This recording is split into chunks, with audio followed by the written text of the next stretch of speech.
ওসমান হাদি হত্যাচেষ্টার মূল আসামি ফয়সালের বাবা মা গ্রেপ্তার।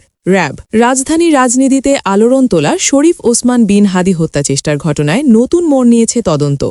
এই মামলার মূল আসামি ফয়সাল করিম মাসুদের বাবা মাকে গ্রেপ্তার করেছে র্যাব।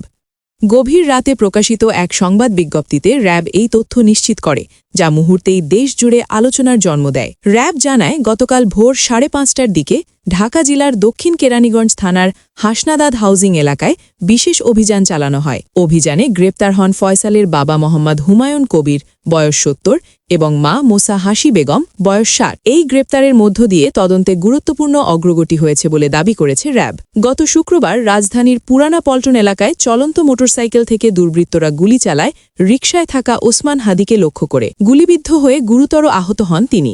ঢাকা 8 আসনের সম্ভাব্য প্রার্থী ও ইনকিলাব মঞ্চের আহ্বায়ক ওসমান হাদির অবস্থা ছিল আশঙ্কাজনক। উন্নত চিকিৎসার জন্য তাকে গত সোমবার সিঙ্গাপুরে নেওয়া হয়, যেখানে তিনি এখনও চিকিৎসাধীন। তদন্তে উঠে এসেছে হামলার মূল সন্দেহভাজন নিষিদ্ধ ঘোষিত সংগঠন ছাত্রলীগের সাবেক নেতা ফয়সাল করিম মাসুদ এবং তার সহযোগী আলমগীর শেখ। তদন্ত সংশ্লিষ্ট সূত্র জানায়, ঘটনার পরপরই তারা ভারতে পালিয়ে যান। র্যাবের ভাষ্য অনুযায়ী ঘটনার রাতে ফয়সাল রাজধানীর আগারগাঁওয়ে তার বোনের বাসায় যান এবং সেখানে একটি ব্যাগ রাখেন। পরে সেই ব্যাগ নিয়ে সন্দেহজনক আচরণ, ব্যবহৃত মোবাইল ফোন ফেলে দেওয়া, সিম পরিবর্তন এবং আত্মগোপনের একাধিক চেষ্টা করেন। এসব কার্যক্রমে তার বাবা মায়ের ভূমিকা ও সহযোগিতার বিষয়টি প্রাথমিক অনুসন্ধানে উঠে আসায় তাদের গ্রেপ্তার করা হয়। এই ঘটনায় শুধু একজন রাজনীতিবিদের ওপর হামলাই নয়, বরং আইনের চোখ এড়িয়ে যাওয়ার একটি পুরো চিত্র সামনে আসছে। আহত ওসমান হাদির জীবন মৃত্যুর সন্ধিক্ষণে লড়াই আর অন্যদিকে পলাতক আসামিদের খোঁজ, সব মিলিয়ে এই মামলার প্রতিটি মুহূর্ত